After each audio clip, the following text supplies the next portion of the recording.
Gracias por estar con nosotros aquí en la entrevista en Canal 5. Hoy vamos a hablar de un sector que todos dicen que es el motor de la economía. Le presentamos al presidente de la Asociación Rural. Gonzalo Valdés Requena es el presidente de la Asociación Rural del Uruguay. Nació el 1 de diciembre de 1972 en Montevideo. Está casado con María José Pérez Moratorio y es padre de 4 hijas, Delfina, Manuela, Emilia y Jazmín. Es productor agropecuario y abogado egresado de la Universidad Católica y posee un máster en Derechos de Empresa por la Escuela de Negocios de la Universidad de Montevideo. Inició su actividad gremial en 2006 como directivo en la Sociedad de Criadores de Aberdeen Angus del Uruguay, institución que presidió en 2 períodos, de 2008 a 2010 y de 2010 a 2012. En 2010 inició su gestión como directivo de la ARU durante la presidencia de Manuel Lucich. Desde entonces ha sumado diferentes responsabilidades. Fue vicepresidente en la junta directiva presidida por Gabriel Capurro. Tras ejercer durante varios años como productor y abogado, decidió dedicarse full time a la administración de la empresa familiar. El establecimiento productivo que dirige lleva el nombre de La Ganadera. Se encuentra en el paraje Guaycurú, en San José, casi al límite con Flores, próximo a Ismael Cortinas. La explotación agropecuaria es esencialmente ganadera criadora con cabaña de la raza Aberdeen Angus, complementada con actividades en el rubro ovino, en agricultura y en forestación. Valdés, ¿cómo anda? Bienvenido. Bueno, muchas gracias. La verdad que un gusto estar con ustedes. Viene de un buen año el sector agropecuario. Se reflejó eso también en la Expo Prado reciente, ¿no? La cantidad de empresas que se habían anotado, que estuvieron allí en la exposición. Todo eso tiene un entramado también. Sí, la verdad que fue un año muy especial para nosotros. Primero, a nivel de exposición, fue una exposición que pudimos hacer después de 2 años de exposiciones con restricciones sanitarias, todo lo que fue la pandemia. Fue la primera exposición que hicimos sin ningún tipo de restricciones. Fue un éxito. La verdad que estuvo colmada de stands, de animales, la gente participó, todos los que llevaron animales o estuvieron en los stands quedaron muy conformes y nosotros obviamente como organizadores, la verdad que quedamos muy satisfechos por haber cumplido con eso de salir de la pandemia y volver a las exposiciones de esta envergadura. Ahora me voy a meter un poco en su discurso, que anoche lo estaba repasando también, pero quería empezar preguntándole qué pasó con el presidente del Frente Amplio. ¿No lo invitaron? No estuvo ahí en el estrado, había muy poca gente del Frente Amplio. Creo que un senador por lo menos vimos, Alejandro Sánchez. ¿El presidente del Frente Amplio estuvo invitado? No, no estaba invitado. El criterio, yo lo llegué a hablar telefónicamente con él, me puse en contacto para aclararle, para que lo tuviera presente. Nosotros no invitamos a los partidos políticos, invitamos al Poder Ejecutivo, invitamos dentro del Poder Legislativo a aquellos legisladores que estén en las cámaras, en las comisiones de ganadería, tanto de senadores como de diputados, obviamente por un tema de volumen, no nos daría el palco para invitar a todos los legisladores, y a cámaras afines y demás. O sea, nunca se invita, me dice, a los partidos políticos, salvo los años electorales, donde los partidos obviamente nos piden visitas, nos hacen su planteamiento, lo que serían sus planes de gobierno, y obviamente ahí tenemos una interacción distinta, y los años electorales sí han sido invitados. En este año en particular, por no tratarse de un año electoral, no están invitados ni el Frente Amplio, ni el Partido Nacional, ni Cabildo Abierto, ni Partido Independiente, ninguno de los partidos. Claro, no, se lo pregunto porque precisamente Fernando Pereiras escribió un posteo donde marcaba que no había sido invitado. A todos nos llamó la atención, pensamos que podía haber sido un error. También el propio ministro de Ganadería marcó que faltaba gente del Frente Amplio por allí en la exposición. Pero usted está haciendo esta aclaración. ¿Lo entendió Pereira cuando usted habló con él entonces? Por supuesto, sí, lo hablamos muy claro. Él me comentó que había fijado que había algún antecedente que coincidía justamente con los años electorales, como yo le estoy diciendo. O sea, en eso estuvimos de acuerdo. No hubo ningún tipo fue una conversación muy amena, entendible. Él incluso estaba con temas personales en ese momento. O sea, me consta que así es. Así que digo, no. De nuestra parte seguimos los criterios habituales. Obviamente nosotros nos vinculamos con las autoridades, con quienes trabajamos día a día en todo lo que tiene que ver con nuestra acción gremial, Pero bueno, los partidos políticos tienen su momento en los años que a ellos en definitiva les importa transmitir su mensaje, que en definitiva son los años electorales. ¿Y con la intendente de Montevideo el mismo razonamiento? No, la intendente de Montevideo como intendenta y como todos los intendentes del país estaban invitados, a veces van, a veces no. De hecho, con la intendenta... Esta vez no fue, Carolina Cose no fue. No fue al acto de clausura. Sí. Sí, en el acto de inauguración estaba de licencia, fue Federico Graña como intendente en ejercicio a la inauguración. La intendenta Carolina Cose fue durante la semana, con la cual recorrimos el predio, así que bueno, no fue el acto de clausura, pero en definitiva no hubo, a nuestro entender, no hubo ni una falta de invitaciones ni una falta de participación en distintos momentos, pero participó. Pero valía la pena hacer tener esta charla para aclarar los tantos, si se quiere. Me quiero meter en el discurso, les decía, usted allí hizo una serie de propuestas, pero también levantó un poco de polvareda cuando habló de tracciones. ¿Usted entiende que desde el Parlamento ahora, con la rendición de cuentas, se están poniendo impuestos al agro? Esos son detracciones. A ver, cuando hablamos de detracciones, a nosotros nos gusta hablar, ¿vieron? Como abogado, me gusta hablar en términos técnicos. Cualquier tipo de imposición a las exportaciones que tienen destino rentas generales se llaman detracciones. No hay otra forma de llamarlos. ¿Qué pasa? En la Cámara de Representantes hubo todo un proceso, o sea, se recibe un proyecto de ley de rendición de cuentas del Poder Ejecutivo. Ese proyecto no tenía ninguna de estas medidas. Se lleva una votación en comisión, salen con determinadas reasignaciones de recursos que no son detracciones, y en el plenario a último momento se cambian y se convierten ahí sí en detracciones. ¿Verdad? Eso es lo que en definitiva... ¿Es el impuesto estamos hablando, el famoso ese 0,1% a la exportación de ganado en pie? No, 0,1 ganado en pie, carne, subproductos, menudencias, o sea, toda la cadena cárnica. Porque a veces se lo minimiza, yo he escuchado minimizarlo por el tema que ganado en pie y es... Sí, no es tanto tampoco lo que se exporta, pienso, ganado en pie, ¿no? Pero sí, si me dice... son 200.000 cabezas y se faenan 2.600.000 en el 2021. O sea, es un 10%. En realidad, todo lo que tiene que ver con la cadena cárnica, el 0,1, que en realidad estamos hablando de 3,5 millones de dólares de repente. El tema, lo hemos dicho, incluso ahora fuimos a la... Ese dinero iría para la universidad, en definitiva. Ese dinero iba a rentas generales. Claro, pero de rentas generales se aclaraba que iba a la universidad. No, ese artículo terminaba en rentas generales. Por otro artículo, después iba. Le voy a hacer escuchar a dos senadores, porque en uno Gandini hace esta aclaración y tal vez esté bueno siempre tener las dos miradas. Pero mire, habla Alejandro Sánchez, el tema de las detracciones. Sí. Alejandro Sánchez del Frente Amplio y el senador Jorge Gandini, Partido Nacional, sobre este punto. Detracciones son en Argentina que cobran el 30% de las exportaciones. Eso son detracciones. Entonces, en primer lugar eso, hay que ver la dimensión del asunto. La Cámara de Diputados lo que hizo fue optar por obtener recursos de allí. Nosotros, eso lo hizo el gobierno, la bancada oficialista, y nosotros lo acompañamos.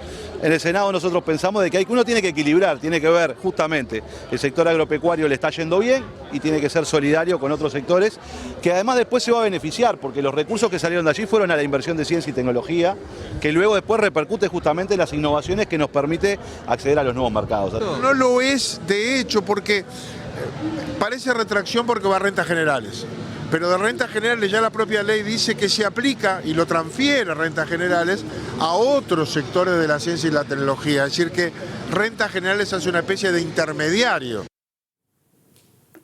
Bueno, ¿cómo aclaramos esto? Va ese dinero a rentas generales, el senador Gandini dice que de ahí ya está especificado que va a la universidad. Para usted sigue siendo una detracción. Exacto. A ver, acá hay varias cosas a aclarar. La ley de rendición de cuentas es una ley que abarca muchísimos temas, como todos saben. En el tema de INAC, se está reformando la ley de creación del INAC. O sea, un artículo no tiene que ver con el siguiente. De repente van a formar parte o modifican leyes distintas. ¿tá? Entonces, al establecer una detracción con destino a rentas generales, ¿qué pasa con el dinero después? No importa porque quedó en rentas generales. Sabemos la motivación que hay atrás. Obviamente la sabemos y la compartimos. ¿tá? Y sabiendo que es para la universidad, ¿no habría que apoyarla, desde la Asociación Rural? Importan las formas, y ahí voy un poco a lo dicho por Sánchez. Si es 30% como Argentina, o es el 1% como en Uruguay, el monto no hace la diferencia del concepto. Lo conceptual, conceptualmente, lo que estamos en contra es que en Uruguay existan detracciones. De hecho, desde el 2004, si no me equivoco, están prohibidas por ley las facultades del Ejecutivo de establecer detracciones. A eso es a lo que vamos. Si se trata de distribuir recursos en ciencia, bueno, vemos qué hace el agro. El agro no solo considera la ciencia, sino también que tiene recursos destinados a ciencia. Sí, el senador Sánchez también les habló en ese mensaje de que deberían ser más solidarios. Bueno, a ver, nosotros a partir de INAC, por ejemplo, se están colaborando con el Pasteur, con distintas instituciones en ciencia. El INIA, por ejemplo, que es un artículo que quedó en el aire, pero que estuvo, al final no salió de la Cámara de Diputados, pero sí estuvo previsto en un momento y se lo terminó sacando, no terminó quedando aprobado. El INIA es justamente ciencia, es un instituto de investigación. ¿Tenemos aportes? Sí. De hecho, estos dos institutos son el porqué o gran parte del porqué la actividad agropecuaria en Uruguay es lo que es y la importancia que tiene. Son los que desarrollan toda la parte forestal. Esos organismos, para aclararlo, el INIA, por ejemplo, Instituto Nacional de Investigaciones Agropecuarias, es focalizado, que si se quiere les favorece al sector de ustedes. Acá es sacar recursos de algún lado para la Universidad de la República. Los científicos que estuvieron trabajando en el tema de la vacuna por ejemplo, los respiradores y todo lo demás. De ahí la gran diferencia también. A ver, ahí vamos a otro tema. O sea, dentro del género tributos tenemos impuestos, tasas y contribuciones, ¿verdad? Las tasas y contribuciones, los impuestos son los que van a rentas generales, tasas y contribuciones son los que atienden directamente al sector con el que contribuye, ¿verdad? Uno paga la tasa de saneamiento, ¿verdad? Usted lo paga por el uso que hace del saneamiento, es más, se cobra en relación al agua que consume, ¿verdad? Entonces, mientras los ingresos de línea y de INAC sean tasas y contribuciones, se aplican ¿a dónde?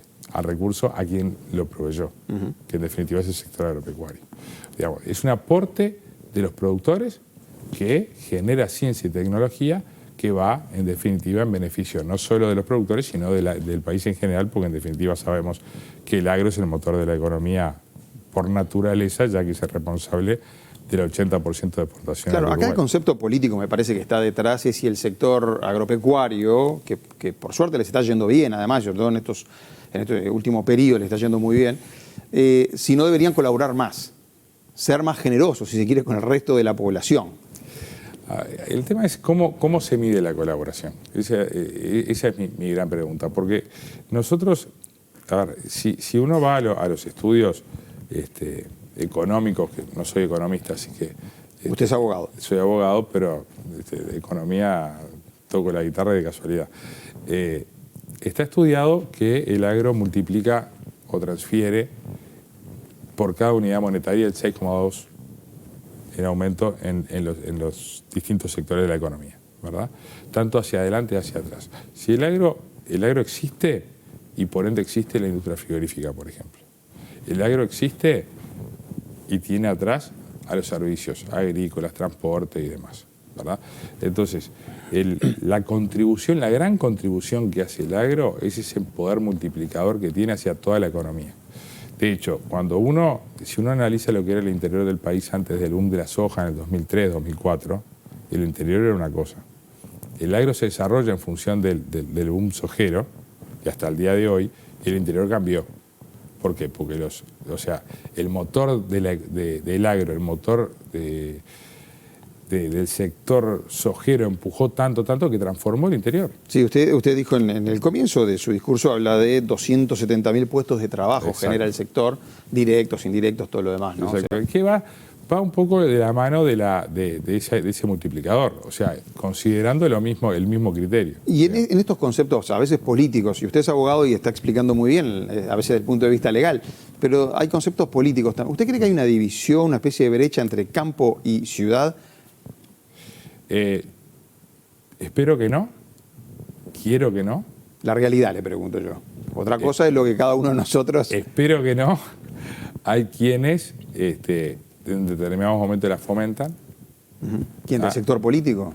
Y bueno, hay a ver, si escuchamos discursos o planteamientos que distorsionan el hecho por un monto, por ejemplo, eso no está acudiendo estrictamente a lo técnico. Los están poniendo como los malos de la película, dice. Claro, o sea, a ver, si hablamos, recién escuchamos una entrevista que decía, no, esto no es de tracción porque es un 0,1, en Argentina sí porque es 30.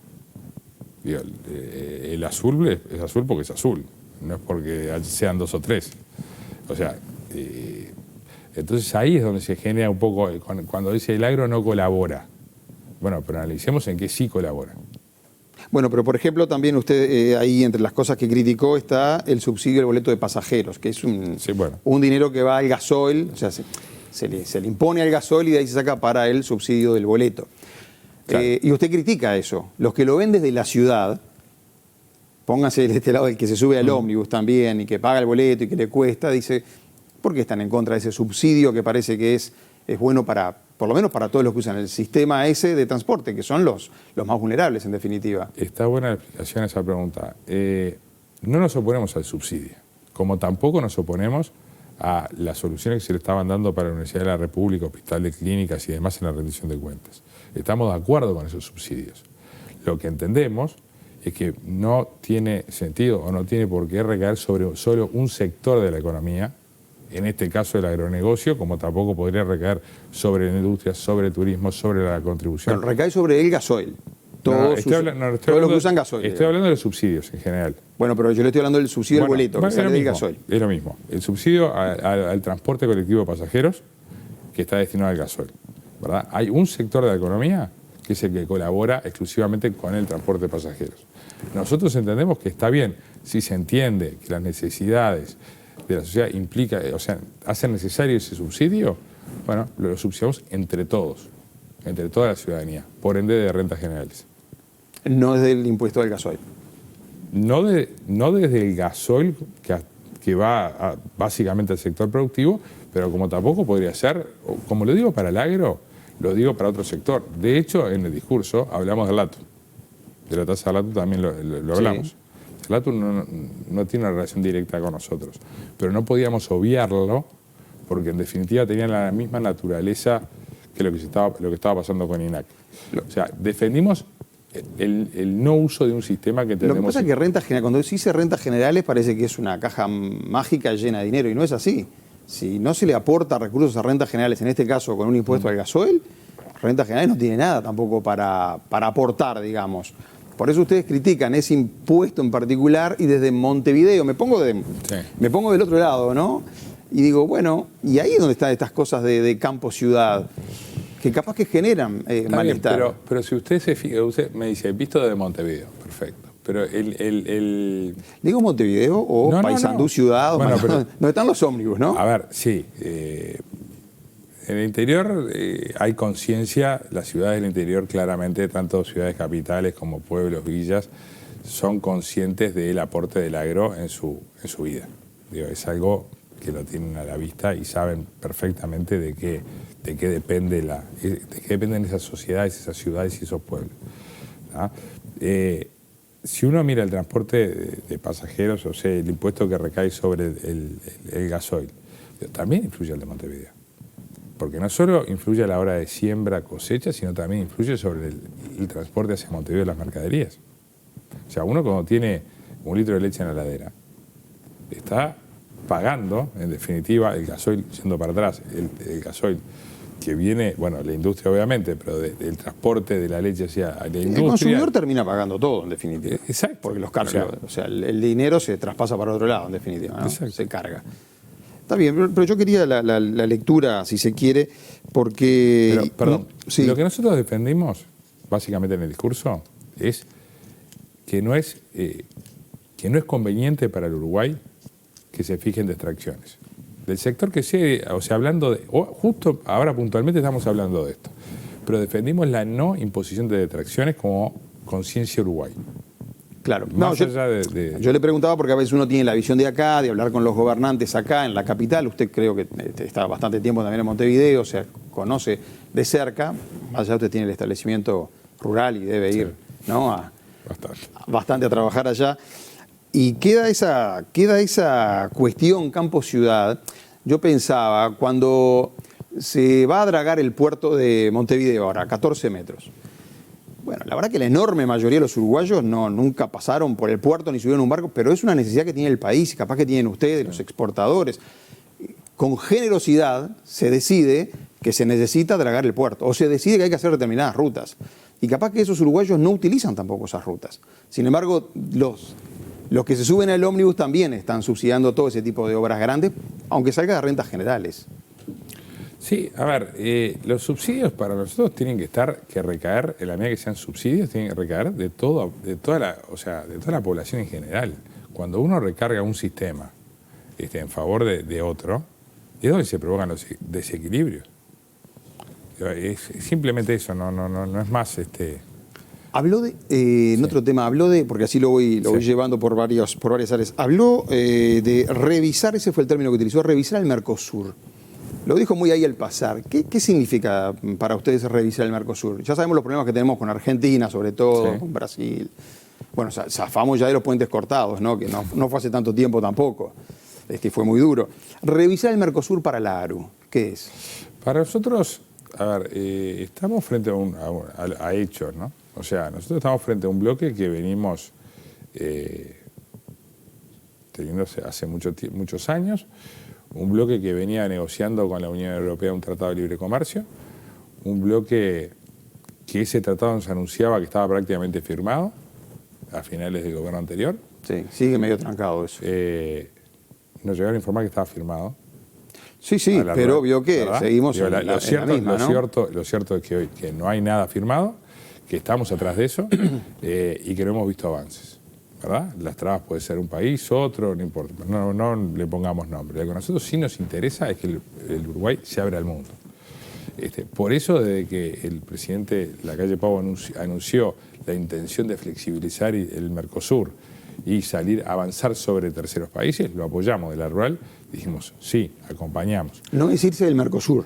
No. Digo, no necesariamente, nos sentimos, o sea, con pertenencia al Mercosur, obviamente.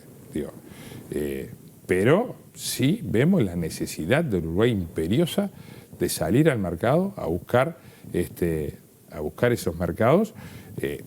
Llámese como llame, hoy estamos con el proyecto, negociando el TLC con China, Turquía, el Transpacífico, digo, hay varios caminos que enfrentarse, mercados que muchos de ellos, casi todos los tenemos abiertos, pero tenemos condiciones a mejorar. Tenemos diferencias con países que compiten con nosotros en China, por ejemplo. Digo, Australia y Nueva Zelanda están en camino a gravamen cero y nosotros seguimos con gravamen. O sea, vamos hacia eso, vamos a buscar eso. Eso es lo que Uruguay necesita. No podemos... ¿No nos volvemos China dependiente también? ¿Analizaron eso ustedes? A ver, obviamente que cuando uno... o sea, puede existir ese riesgo. ¿Qué es lo que pasa? Nosotros tenemos una muy buena cantidad de mercados abiertos. Cuantos más se exploren y más tratados se logren alcanzarse, va a ser mejor. Pero, en definitiva, la dependencia termina siendo dada por el precio. En un momento fue Rusia. Sí. Hoy le toca a China. Hoy China es el principal no mercado. sé, pero en definitiva, el gran plus que tiene el Uruguay es tener los mercados abiertos. Le quiero llevar a los caminos del interior porque usted marcó, primero ustedes los usan mucho, ¿no? Los caminos esos rurales. Y usted marcó allí una crítica a lo que estaba pasando en Paysandú. El intendente allí, no sé bien cuál es la idea, quiere cobrar por el uso del camino. El que rompe paga, sería la teoría para Paysandú. Ese fue el eslogan que usó, sí. El intendente de Paysandú en un momento, ya hace un tiempo, ya se empezó a hablar del tema. Nosotros solicitamos alguna entrevista con el Consejo de Intendentes en su momento y no tuvimos suerte. Sí la pudimos tener en el Prado este año, que los invitamos de vuelta. Nuestra inquietud es que hay un anuncio sí del intendente de fijar un precio por el uso de los caminos. Eso lo ven mal. Son ustedes los que usan los caminos. Sí. Mire, a ver si podemos ir viendo y vamos escuchando al presidente de la ARU. En una foto del camión. Hay un Twitter, Nicolás Olivera, ahí lo tiene usted. Camión atravesado, ¿no? Un camino medio de barro, eso no está asfaltado. De esto no habló ayer el presidente de la ARU en la Expo Prado. Los poderosos deberían hablar más de los deberes que tienen para con el país. Un mensaje directo para usted. El mensaje directo para mí es que multe a ese camión que está enterrado, que fiscalice el uso, en vez de fijar precio. los caminos los hacen las intendencias, los caminos rurales, los pagan las intendencias. Sí, obvio. A ver, y el intendente que quiere cobrar una especie de peaje, digamos. Las intendencias reciben recursos de dos formas, de los gobiernos centrales, con destino a caminos vecinales, y también del 1% que pagamos los productores en cada transacción de ganado, ¿verdad? El 1% de cada transacción va al departamento de donde se origina la venta, ¿verdad? Con eso se financia. La Intendencia de Paysandú, si no me equivoco, recibió $2 millones aproximadamente en caminos en el último tiempo. Obviamente hay normativas de uso, obviamente camiones con cargas forestales como ese, o de repente con granos muy pesados, en un día de lluvia no debería circular. Son cosas que todos sabemos y hacemos, pero obviamente, si se usan, lo que hay que hacer es fiscalizar y multar. El que hace las cosas mal, o sea, tiene que ser fiscalizado. No es nuestra responsabilidad que una empresa o un camión se entierre y el intendente no fiscalice. O sea, le va a salir mucho más barato fiscalizar. ¿Habló con el intendente de Paysandú? No. No. ¿No lo llamó después de esto? No sé. No. ¿De mi parte? Sí. No. Bueno, ustedes se conocen, trabajan relativamente... No, digo, ustedes, la asociación rural con los intendentes tiene un trato... A ver, nosotros invitamos al Prado, al Consejo de Intendentes, a Guillermo López, el de Florida, que está presidiendo. Nosotros conversamos con él, básicamente por la cooperación de Paysandú, por supuesto, pero también qué estaba pasando en el resto del departamento, porque ya hubo experiencias de estas en Cerro Largo, ya hubo declaratorias de inconstitucionalidad en Cerro Largo por lo mismo, ya hay una experiencia recorrida en este camino y no funcionó. El intendente de Paysandú estuvo en la rural, me dicen que estuvo en el stand seguramente de Paysandú. Me dijeron. No se cruzaron allí. No lo vi. Bueno. Lamentablemente le hubiese hablado con él directamente. Valdés, me queda un minuto nada más, pero no quería dejar de preguntarle el tema de la seguridad rural. Sí. Los números oficiales, el abigeato, los robos, lo que ocurre, los números oficiales dan de una mejora. ¿Ustedes sienten que está mejor la cosa? ¿Están palpando eso? Sentimos que mejoró, sí. Se ve más presencia. De hecho, a ver, me acuerdo muy bien, creo que fue en el 2020, cuando con el ministro del Interior de aquel momento, Larrañaga, entregó en el Prado una cantidad muy grande de vehículos para seguridad rural. Se estableció la Dirección de Seguridad Rural, algo que hacía falta, que era muy necesario. Se ve presencia en el interior. Los números están dando bien en disminución de abigeatos, cosa que a los productores los deja más tranquilos, los deja trabajar más tranquilos. Tenemos que, no es un tema de seguridad policial, digamos, pero sí un problema en el agro que seguimos teniendo, es el problema de los perros con el sector ovino. Matan el ganado. Que es que es muy, la verdad que es muy complicado para los productores, porque realmente uno los ve, o sea, se despiertan, tienen 30 ovejas muertas, trabajaron en genética o en lo que fuera, y del día a la mañana se quedan sin sus animales, y básicamente productores chicos son los que más lo están sufriendo, obviamente. ¿Y eso tiene solución? Y bueno, acá se creó el Instituto Nacional de Bienestar Animal con facultades para esto, se iniciaron campañas de castraciones y demás. Necesitamos que se acelere un poco el trabajo, necesitamos captura de perros y buscar un lugar razonable para que estén. Bueno, ahí creo que es un trabajo muy fuerte que tiene que hacer el Instituto Nacional de Bienestar Animal con las intendencias, con los gobiernos departamentales, que son los que están en campo como para poder hacer este trabajo, porque los perros no son estrictamente del campo, o sea, quizás hay algún problema, no voy a decir que no hay problema entre campos, pero por supuesto que si uno ve la concentración de perros está alrededor de los basurales de las ciudades y pueblos del interior, vienen en la cercanía de los pueblos, perros callejeros, que salen de noche y se vuelven. Es muy difícil, para uno es muy difícil verlos. O sea, es algo que uno se encuentra cuando se despierta y sale al campo el día siguiente. Valdés, gracias por haber venido hoy. Un gusto estar con ustedes. Gracias por estar en la televisión pública. Amigos de ustedes también, me despido, les digo buenas noches. Gracias.